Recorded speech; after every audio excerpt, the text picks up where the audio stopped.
Hello from Gardening at Dwensa here in Ireland, and this is a video update on my Streptocarpus.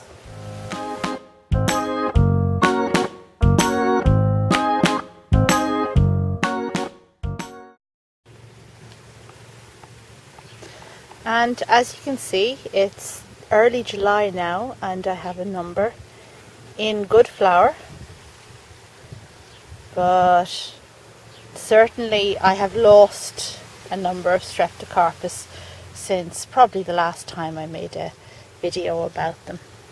There's been a lot of stuff happening, as those who follow my channel will have known, and Streptocarpus are quite time consuming plants where you need to get the watering just right, otherwise there are losses, and you need to also repropagate from leaf cuttings. So that's kind of something that you need to do, and something I've neglected to do going forward.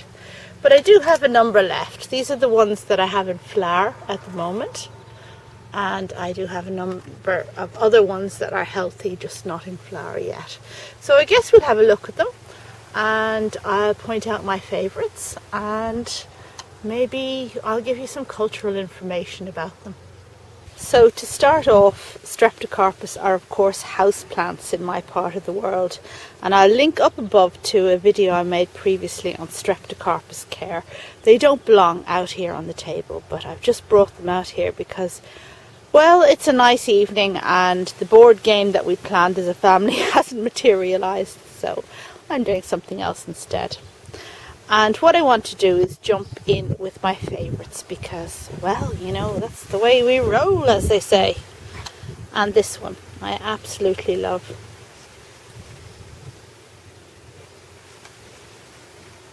I love the curliness of the edge of the flowers. I love the big flower size and the deep mottled blue of the lower lip. And normally this one holds itself quite proud because it's got quite a good stem. A good stem is something really to look out for with Streptocarpus.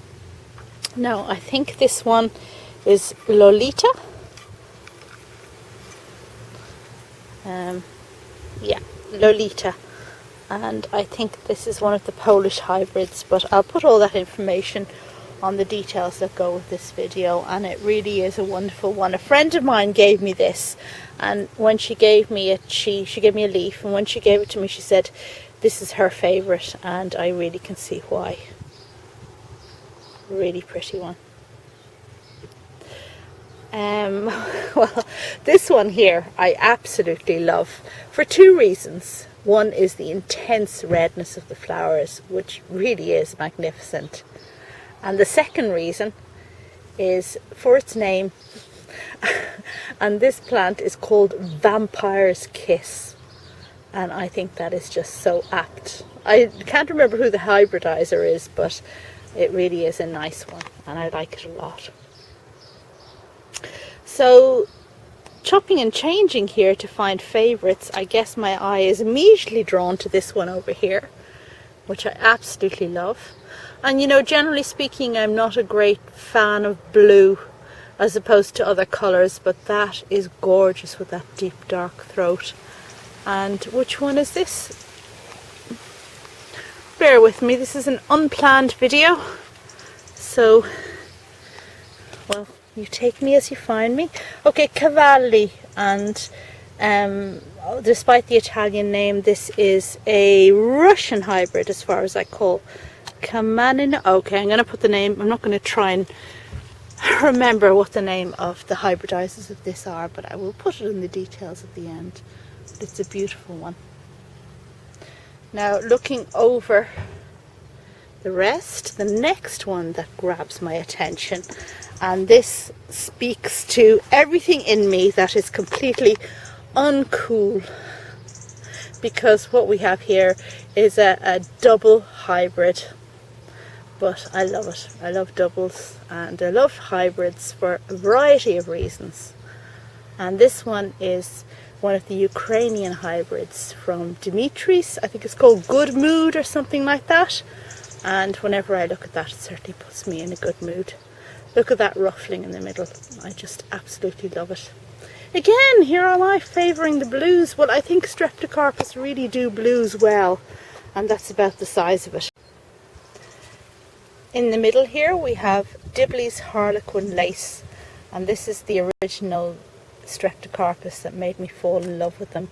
I was visiting a garden in England, and they had this for sale, and I had never seen anything so magnificent in my whole life. It was absolutely covered in flowers, and I just had to buy it and bring it home.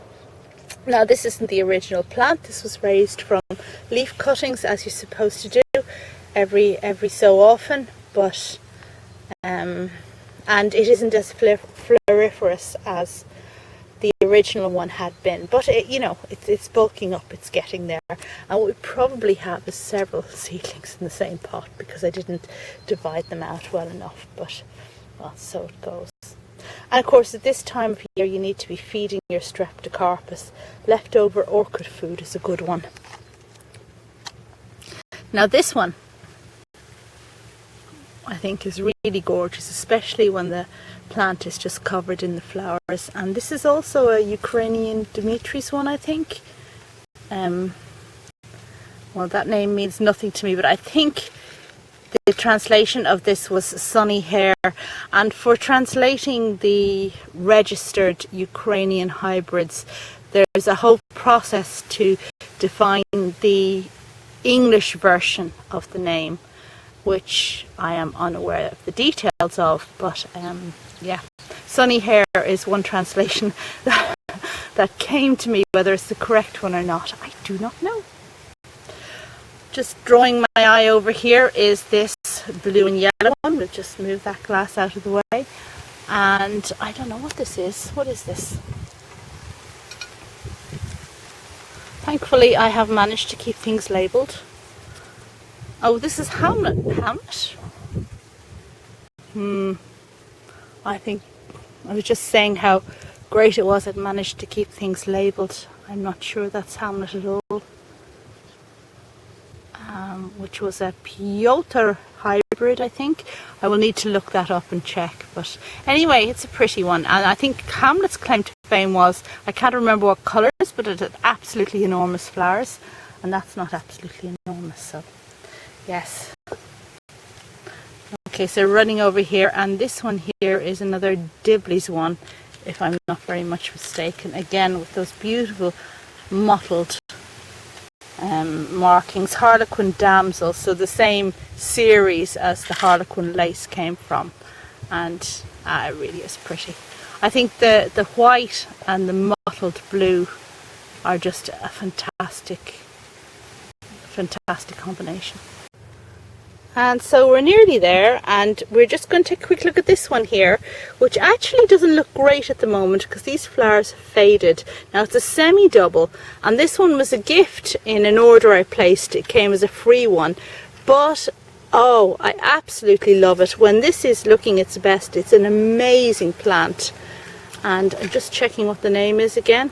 Yeah, Orange Sherbet from a hybridizer I'd never heard of before, but it really is a fantastic one. You can see there how the semi-doubleness of it, so imagine that but in a darker colour like that, and when it's in full flower it really is a fantastic plant. And I think that brings us just to the two there at the back, which I am going to have to climb around to get at. And this very floriferous dark one is, well, it's very pretty, isn't it? My black one, unfortunately, is not in flower at the moment, although I still have it. Sometimes the flowers get a bit knotted up. Where is my label? Ah, here's my label.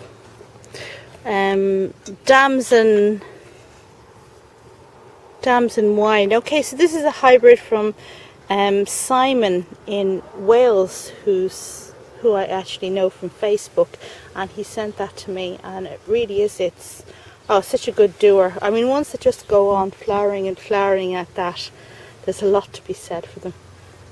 And speaking of which, this one here, really overall, over the course of the time that I've been growing Streptocarpus, this one really has held its head up as being one of the best ones. Now it's a large pink with beautiful mottled markings, and it is just so very floriferous. This is the original plant I got, I don't know when. And okay, right, we've got some horrific name there in Russian transliterated into our alphabet, which means absolutely nothing to me, but I'll put the name up on the details of the video. And I think Paramanov was the hybridizer, Russian hybridizer for this, but it really is such a good doer. And now the stems, we talked earlier about sturdy stems, they are almost sturdy enough. I mean, they're good stems, they're not the best, but they're good stems. Oh, there goes that one. But yeah, that's a really super plant. So that's it really. I suppose we've talked through all of the Streptocarpus that I have in flower at the moment, and I've talked about my favourites of the current setup. You know, my favourite of all time, I do have to say, is one of the Dimitri's ones, the Hawaiian Party. And it's a double, and it's red, and it's mottled, and it's absolutely fabulous. I lost the original plant, but I did propagate from leaf cuttings, and one of those leaf cuttings is actually a plant that has buds at the moment, so I hope very soon to be able to bring you that one again. And that's the trick, I think, really with Streptocarpus. I mean, never put all your eggs in one basket. Don't rely on just one plant seeing you through. You do need to be propagating, and that takes space and, well, energy. Let's just say energy. Okay, I hope you enjoyed this video, and if so, give it a thumbs up, and if you didn't enjoy it, well, just give it the old thumbs down. It doesn't cost me anything. You can thumbs up or you can thumbs down, and it doesn't cost me anything in terms of YouTube, but it does signify what is liked and what isn't liked. And I hope you'll subscribe if you haven't done so already. Again, just a note that 85 or 86% of all views on my videos are by people who are not subscribed to my channel, which is a shockingly high percentage if you ask me. So it'd be very nice if some of you people could subscribe. It doesn't cost you anything, and in terms of YouTube stats, it does me some advantage. So there, that's it. Do what you will. Okay, that's all for now. Thanks very much. Bye.